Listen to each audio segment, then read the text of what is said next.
and welcome to Inner Noise episode 4. My name's Gabriella Jones. I'm a concert harpist based in London, and before I get into this week's episode, I just wanted to say this is being released on the 11th of December. If you are listening now, I hope you're getting into the Christmas spirit, the festivities. I certainly am. And the other thing I just wanted to say is that I released the 3rd episode last week, which I was so excited for, and I really thought that it was going to pop. I thought everyone was going to really enjoy it. However, it's actually had very little interaction and truly has gone down like a lead balloon. So I'm going to link the episode in the description of this week's episode. It is an interview via YouTube only with Katrina Lee, a violinist based in Glasgow. She is one of my bestest friends. It's an incredible conversation. It's some of the proudest content that I've made since I've started this whole kind of social media online shebang, and we just had the most amazing conversation. We spoke about her childhood, we spoke about growing up, youth music making. It was super emotional. We spoke about her debut album that's being released in 2025, and she just spoke so openly and with so much passion for music, and it was just such an incredible conversation. It is over an hour long, but I'm hoping it won't feel like an hour because we are really close friends, so it's really kind of an insight into our friendship, I think, as well. So I think it's a really enjoyable watch and listen. So if you do want to continue listening to this episode that you're currently listening to, please do, but please go and check out at least 10 minutes of the episode and give it a chance, because that's actually the reason why I started Inner Noise, was to have these conversations, and I thought that the video format would be much better, but for whatever reason it's gotten kind of about 5% of the views and listens that all of my other content has actually had.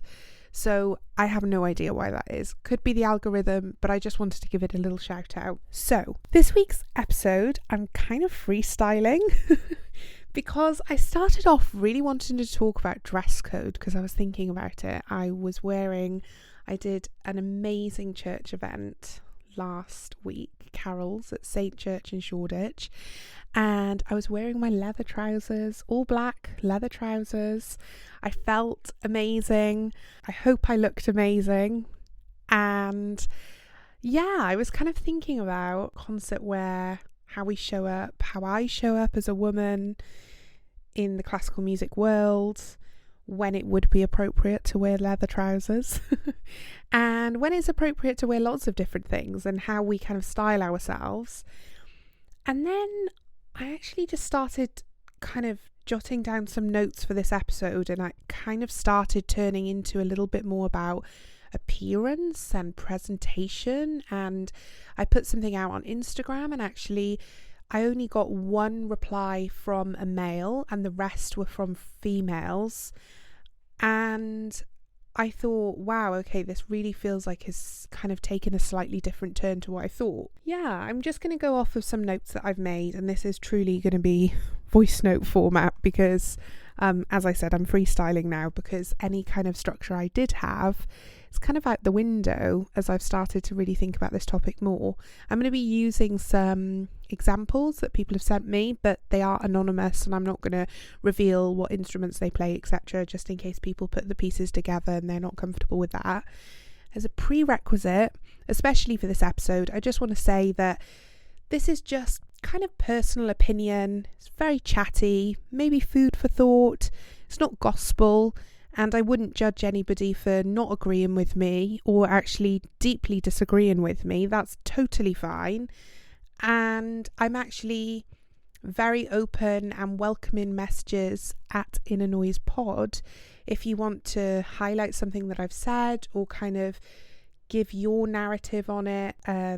Particularly, I think if you're male, I'd be really interested to hear, because I do feel like I'm very much going from the female perspective, and I have like a few questions on how a male would feel about that. Or equally, if you are they, and you, because that would be in itself a totally kind of different perspective on this as well. So if somebody would like to send me a message about any of this. I feel like a lot of the topics that I'm discussing, maybe this isn't the end of the conversation. Anything that I say isn't factual unless I literally state it. And if I do state any facts, I will always link the source where I found those facts from so you can fact check them. But I'm going to try and avoid that. It's very much just me, myself, and I having a little chat here. So, yeah, I started thinking a little bit about when I first realised about dress codes. And it's just school, isn't it? That's where we're told. And I was thinking about those rules that say that skirts should be below or on the knee. I don't think any girls adhered to that, did they? No revealing tops. My school was definitely no makeup, only stud earrings or earrings. And I don't even think we were allowed hoops, to be honest, or at least they were very, very small. And I kind of don't remember the messaging to boys being the same as girls. I always kind of remember it as being just smart. Tuck your shirts in, boys, that kind of thing. Do your tie up, button up your blazer or what have you. But it was never really kind of, I don't know, for girls it always felt like maybe a little bit more so than boys. Which I don't know. I think maybe if I really kind of deep dive into this, it feels like maybe girls are told to cover up. And then I was kind of thinking, well, why? Well, I've experienced and overheard girls being told, maybe not now, but definitely in my youth, don't be distracting, or don't, you don't want unwanted attention. And I think there's this expectation to just be modest above all else, which does feel strange, but I think maybe particularly kind of now it feels even stranger. And I think also even the thing with makeup, it kind of feels like, well, you know what, actually, especially when you were a teenager, people have acne, people have blemishes, they kind of, it's not just self-expression, it's also just feeling a bit self-conscious. And then you're told, well, you can't wear that, and equally boys weren't told, oh, you can't wear makeup, which is, it's funny even thinking about it, because now maybe the school rules are just no makeup, because of course there's so many boys on social media promoting makeup, and also men and boys that wear makeup as well. So maybe that's slightly changed from when I was in school. But I think these rules, hopefully it's unintentional, but maybe it is intentional, just place a burden on girls to manage how they perceive their bodies, but also how others perceive their bodies, which is slightly unsettling. And I think it just, if we think about how important childhood is, it does feel like you're kind of setting up a young person to feel like they need to hide. But then meanwhile, maybe boys are simply asked to look smart, giving them this sense of confidence that they're, if they dress the part, they're doing the right thing. So yeah, it feels really strange looking back and kind of pondering on school life and school dress code rules. I don't think that dress codes are inherently negative, and I think they can provide a really valuable structure, especially to children and young people. But I think that the way that the guidelines are framed and enforced really matters. So I think rather than positioning them as restrictive, they could be presented as opportunities for self-expression and a celebration of the occasion. So I was thinking, instead of no figure form-fitting tops or revealing tops, maybe choose something that makes you feel good, confident, fits the tone of the event, framing everything as a way of it being an opportunity for people to express themselves within the formality of the event. And I think it just then shifts the conversation from restriction to empowerment, just allowing young people to explore appropriate styles while still respecting the concert or the event or whatever formality they kind of find themselves in. I think it really just teaches young people, girls, boys and non-binary students, that clothing can be both functional and expressive. And I think that's a great thing to set you up for adult life. It's respectful of others' style, others' personality, because a lot of people express themselves through how they dress, how they do their makeup, how they hold themselves, how they do their hair, what piercings they have, what tattoos they have, all sorts of different things, what colour their hair is. And I just feel like if we can kind of ground that at an educational level, when you're in school, that just sets you up in a professional setting and, of course, an artistic setting. But, kind of getting back to the point, within classical music, women were excluded entirely from performing at some point in history. And then when they were performing, it was, within, I'm thinking, whenever I talk about kind of back in the day, what I don't appreciate about myself, and I really appreciate in others, is those people that are so clever. They read something and then they can tell you, dates and people and names, and I can just never remember that information, and I don't know why that is, but I consume it, but I can't remember it. And so I'll always remember like an emotional storyline really well, but my intelligence isn't with facts. So whenever I'm thinking about kind of women, let's say 300 years ago, 200, 100 years ago, I'm kind of thinking of them like performing in salons for men and, just kind of Bridgerton-esque, with the curls and the big dresses and that kind of thing, and just little ditty on the piano, and then that's you done for the evening kind of thing. And oh yes, we will marry her because she's a trained pianist and she can entertain one when one is having a cigar with one's gentleman friends. That's what I just think of. Anyway, so I guess that's like, we're not really that far from that.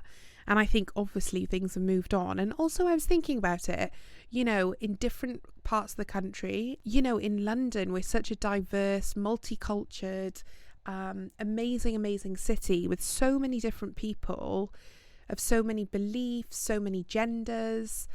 I just feel like, we're far more open to how people present themselves.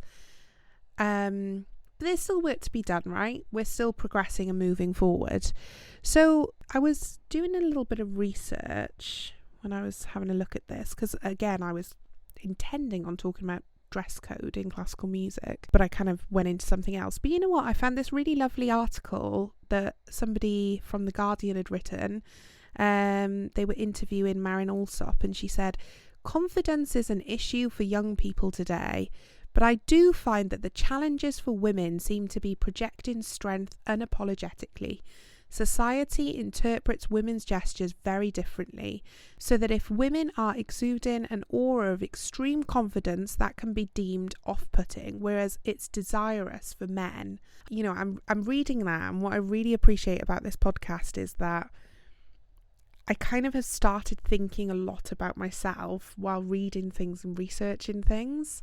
It's really hard because I think sometimes my gung-ho attitude to things of just kind of just going for it, I've not been apologetic about doing certain things, and so then I haven't thought about my gender. And so in terms of talking about things like this personally, it's not something that I feel like has been a challenge for me, because I've always kind of been like, oh God, what are you talking about? Somebody sent me a really funny reel today of on Instagram of Yuja Wang, and she was saying, she kind of rolled her eyes because she was saying, when people ask me, is it hard playing in heels? And she's like, oh gosh, ask me something good kind of thing. And I think that's kind of the attitude I've always had, to be honest. I kind of have just been really headstrong with where I wanted to be. And when people were saying, I'm one of those people that if someone says I can't do something, I'm like, I'm not only doing it, I am doing it, like watch me go kind of thing. And I think it comes from that, but I'm trying to kind of empathize here if you don't have that attitude, and you're also in a position where you are very outnumbered as a female, or you're in a position where you have to be, really mindful and thoughtful. And I think that turning up as a young musician or a younger generation musician and kind of maybe being, well presented, playing very well, maybe having that charisma. I'm not talking about myself here. I'm just talking like just generally like people that I've known in my career. And then also feeling like maybe you need to be a little bit demure and quiet and cool, calm and collected, and not like almost be a bit of a wallflower. And I think that's really tricky navigating. I think it's also really tricky navigating kind of how you appear and how you present yourself in quite a male dominated world, but then you kind of know what's coming. And I think the more you do things and the more it becomes like you overhear the same things over and over and over again, you kind of just think, oh, I'm expecting it next time, and so maybe it doesn't feel surprising and you're not shocked and it doesn't catch you off guard. But then I don't know, it's really tricky. Let's talk about some things that people sent me on Instagram. So I asked for inappropriate comments or comments that felt like they were misplaced. And my initial assumption, even when I put it out there, was that actually the majority of responses were going to be women responding to me, and they were going to be about men. But I actually received an unexpected message from someone pointing out that their most negative concert appearance comments had actually come from older women. And the more I thought about it, the more I realised I had the same experience. So if I kind of reflect on it, many of the pointed remarks I've received, such as like questioning my sexuality for wearing trousers, comments about my accent, which I am putting under appearance and performance and presentation because it is, or even backhanded observations about my bold outfit choices, have actually come from women, often of an older generation. And I think these remarks always seemed really rooted in like traditional ideas about femininity, propriety and appearance. And while they may not always be malicious, they actually can be deeply undermining. And strangely, I mean, this isn't strange, is it? But actually from another woman, you don't expect that. Or maybe it feels even worse because you're just like, why are you not kind of championing me? Especially now, because I think that's more of this generation's mindset. It's like championing one another and trying to be more inclusive and trying to be more understanding of others that are different from ourselves, or just others in general. I think that older women's comments may stem from a place of internalized societal norms or a desire to uphold traditional standards. Then I was thinking about, okay, what about male comments then that I've received? And I think that some have definitely made me feel uncomfortable. And often that's due to like age differences between myself and the male giving me a, let's say, compliment in inverted commas, or they've been made in really inappropriate context. Like, I don't know why this really jars me, and I don't know if anybody else can relate to this. I've often had these scenarios where, you know, when you're doing a recital, it's often in a church and often there's not then like a proper green room or something. I don't know whether it's because people are really on edge with these sorts of things these days, and it could be, but I've definitely had like comments multiple times as well where, you know, male organisers have said to me, oh yeah, here's your green room, and you know, there's no lock on the door, but you know, no one will peek, and it's just kind of like, okay, that doesn't make me feel kind of safe and secure. Yeah, do you know what I mean? Or, oh, that there's a camera up there for CCTV, but don't worry, no one checks it. And it's just like, okay, I'll just go into the toilet. Do you know what I mean? Like, it just, there's definitely been some really kind of like, in the context, have really felt very uncomfortable. But actually, the comments themselves have never been degrading. They've they've always been like kind of complimentary in their tone, if we're talking about based on my appearance.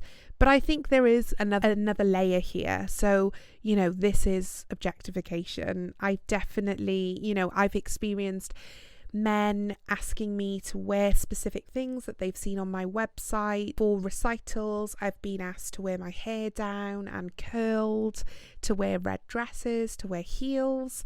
And I think all framed as kind of an aesthetic preference that seemed to be almost prioritizing my visual appearance over the actual music and what I'm bringing. And whenever I've been requested to present myself in a certain way, I've always just responded in a particular manner. And I'm going to kind of go into, what do we do about these situations in a second. But I've always just responded, thank you so much for taking an interest in my website. I really appreciate it. And I can see that, you really want it to be a fantastic experience. Like, don't worry, I will be presented in in the way that you've seen in my videos, etc. And I will choose something that I feel comfortable and appropriate for the day and the weather and this, that, and the other, and just kind of reply like that. So I'm addressing the issue, but I'm also not agreeing with them, and I'm not agreeing to what they want either. Now, for kind of events and things like that, sometimes the clients can be incredibly specific on what they want.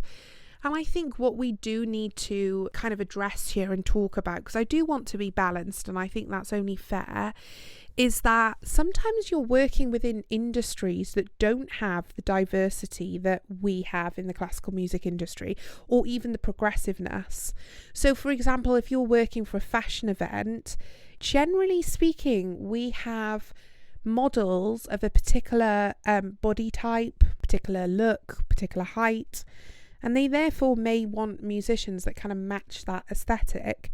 Now, is that something that feels totally comfortable to me? No. However, it is something that I think is just worth considering, that, sometimes the visuals are important because we are people. And it's hard to be objectified as a person, and it is wrong on lots of different levels.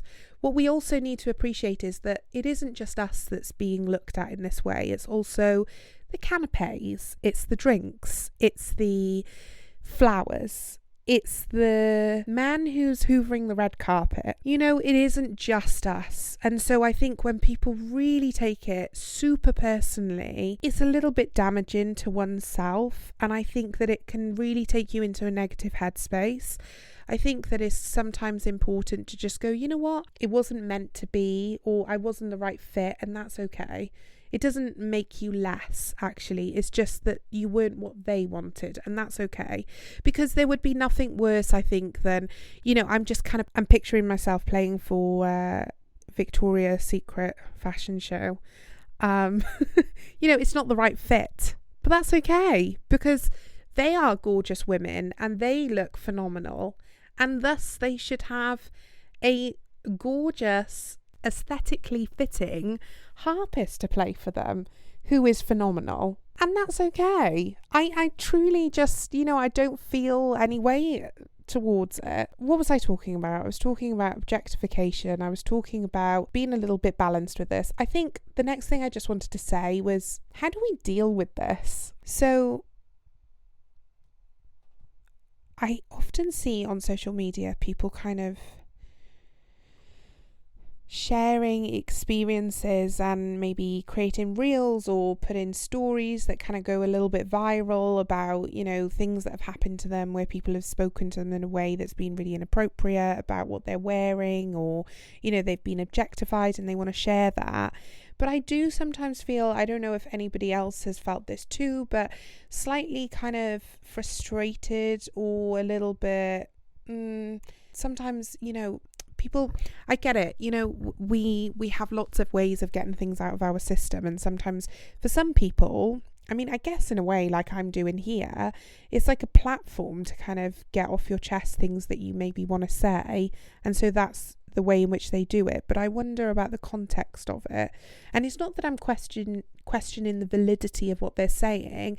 It's actually more, I wonder what they said to the person at the time, if they were able to, because I guess some things they're reviews, so you wouldn't have been able to. There's kind of no right of reply there, right? But I think it's always really interesting in how people kind of respond to criticism on their appearance, or comments about their physique, or comments about what they're wearing, or the way they've presented themselves.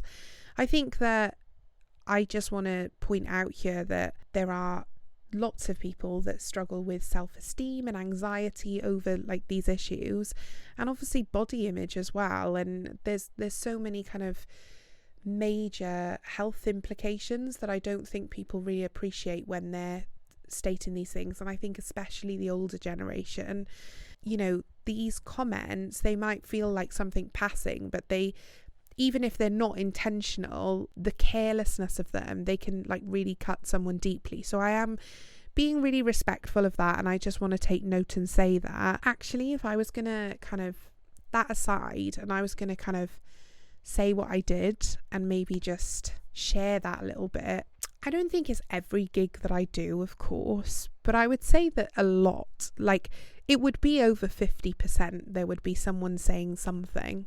I make a point to never make any comments slide, so I always respond in a really calm manner, and I'm always really kind, and I'm always very friendly about it, which I think catches them off guard. But I always ask them to explain what they mean. So I think that, some people might think this a little bit generous to kind of, maybe they don't deserve kind of the respect of like being respectful towards them.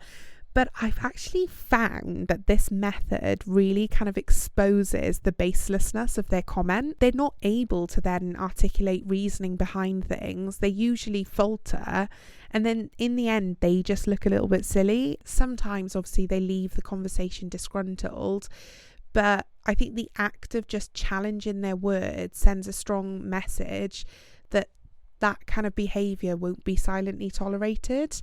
And I don't feel the need to kind of shout it from the rooftops, post it on social media, because there's an interaction with myself and somebody else. And it's like kind of the way I choose to handle it based on what they're doing to me. But sometimes, I can think of so many more occasions of embarrassment over like other feelings, other bad kind of emotions.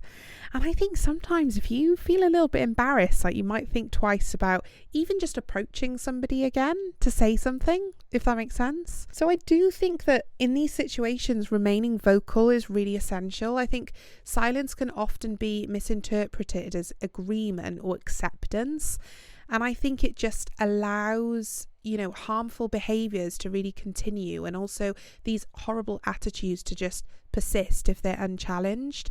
By calmly questioning inappropriate remark, you're not only kind of asserting your own boundaries, and I think demonstrating to yourself and to others that you're not standing for something and you're kind of standing up for yourself. It's this sense of empowerment. And I think that it's great for younger generations to see that it's not just about kind of sharing your story on social media and putting it out there in that way, that it's, you can just stand up for yourself actually in a really kind, collected and calm manner, and it be just as impactful as getting annoyed at somebody, because sometimes that kind of conflict, actually there is no resolution to it. It's just somebody trying to then basically back themselves, but actually again baseless backing. I probably will just take a moment now to just kind of read some stuff that I got sent on Instagram from different people, and it was all very varied actually. Like I said, I didn't say this, I only had one male response.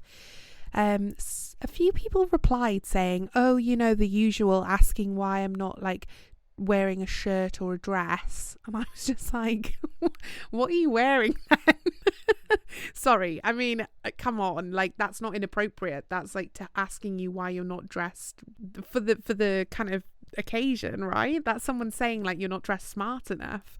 That's what I'm assuming from that. I did reply and no one replied, so yeah, I don't really know about that. That feels like maybe I needed a bit more context to that.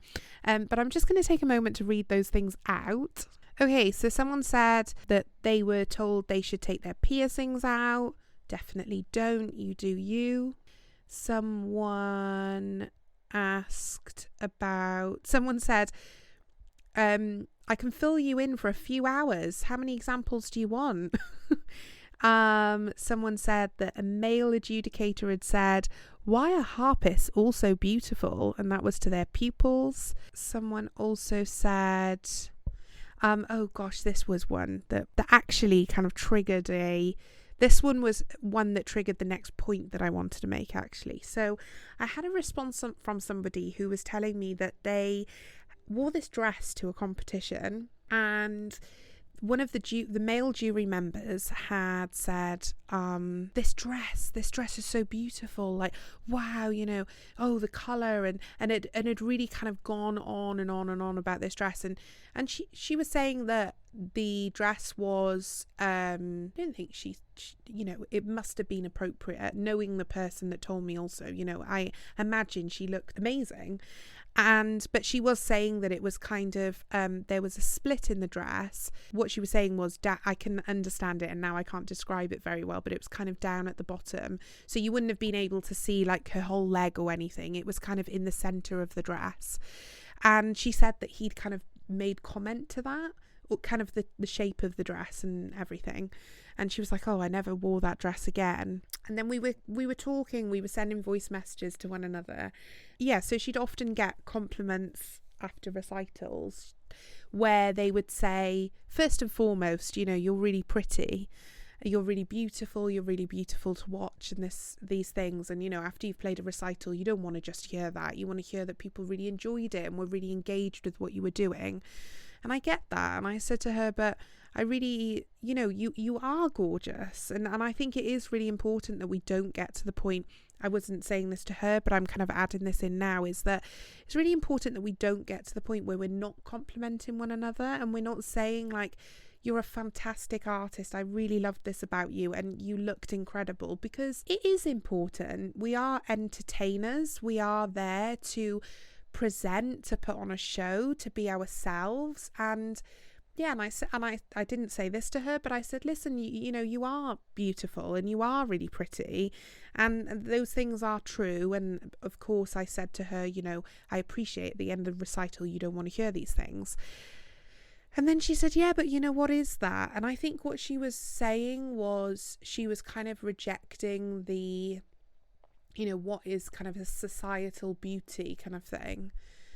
And it kind of made me start thinking about appearance and self-expression in that, and then performance choices and what that kind of means, and the like societal norms and expectations around appearance.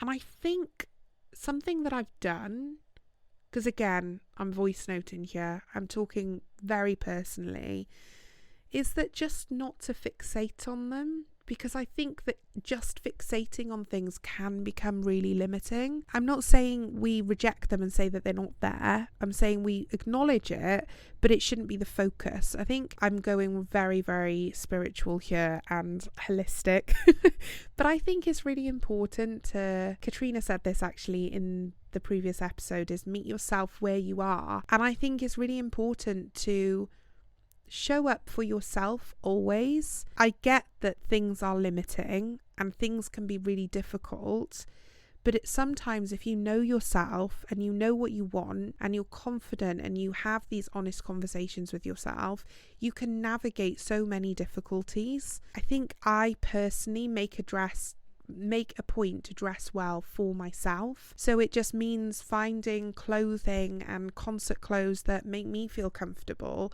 that I adhere to the type of event I'm playing at, the type of recital that I'm playing at, the orchestral concert, the orchestra I'm playing for.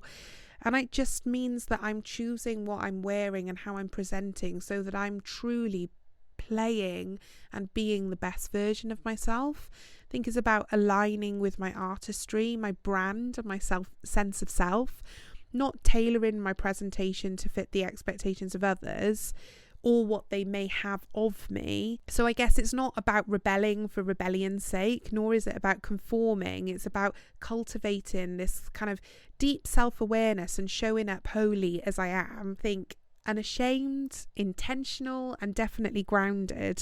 I think, strangely, in some ways I'm so extroverted and in some ways I'm so introverted. But I sometimes think that my approach with a lot of things that are contentious topics is always a quiet form of resistance. Sometimes I find prioritizing my needs, my comfort, my sense of identity, my artistry, I feel like I'm really taking control of the narrative. I'm really looking within and I'm choosing to be self-critical but in a productive way, reflecting really thoughtfully on what works for me rather than being hyper-focused on how others might judge me or those, predisposed, is that what they say? Predisposed ideas? I don't think that's the word, but you know where I'm going. Those kind of ideologies that people may have, or those things people are expecting. If you turn up and show up as your authentic self and you're in the right places for your authentic self, then sometimes that's okay. And I think that you send a powerful message in that way, that the art that you're creating is not the surface level perceptions. It is the centerpiece. And I think it can be inspiring, I think, to audiences, to colleagues, and also to young people as well, to just embrace individuality without fear or shame. And I just think that is so important. What I'm slightly worried about is that I've started going really, really off topic here, and this has become a little bit of a ramble. So I guess by saying all of that, I'm feeling like maybe I'm going really down a different kind of rabbit hole here, and I'm not even talking about my initial point at all. And there definitely are glass ceilings, and there definitely are things that really are there, and they are hurdles for many people. And if we're talking about this particular topic, for women, I think especially, but equally I so wish that more men replied to me on Instagram, because I would be so curious, because I do feel like I'm kind of alienating them from the conversation because only one male replied to me. But I think what I'm kind of getting at is that what can I achieve from this conversation? I can't really achieve anything. It's not going to change anything. It's not going to change those people that hold those prejudices, right? So I guess what I'm trying to say to you, the listener, if you would like to take anything from this, is I think that being self-aware and self-sure and being open to hearing other people and being open to think and thoughtful and approaching things with a lot of kindness and openness can be so beneficial in overcoming hurdles and breaking through glass ceilings, because you have an understanding of both sides and you are in the middle. I'm slightly disappointed with how this conversation has gone, because what I feel is that I may be being slightly insensitive maybe to issues, but I kind of also realise that I can't cover everything, and I equally realise that I can't fix anything. So what I'm trying to do is just do my best to kind of bring a little bit of sense of upliftment, because some of this stuff can feel really, really heavy, and I definitely would love to kind of explore this topic again a little more. But I guess this was a drop in the ocean, wasn't it, really? If I was going to leave this podcast episode on any note, I think I would probably say that there's a responsibility for everybody to evolve, and if we keep moving instead of kind of perpetuating outdated standards, we can just celebrate the diverse ways that performers wish to express themselves on stage. Let's just kind of strive to create an environment where performers feel empowered to embrace their whole selves, gorgeous, hardworking, and unapologetically unique. After all, classical music thrives on individuality and passion, and that's what we should be highlighting. So thank you for joining me on this rabbit hole of exploration. Let's keep the conversation going, challenging the norms and celebrating artistry in all forms. I look forward to seeing lots more listeners on episode 5, and remember to check out episode 3, which will be linked in the description of this podcast. And I'll see you on the next one. Bye.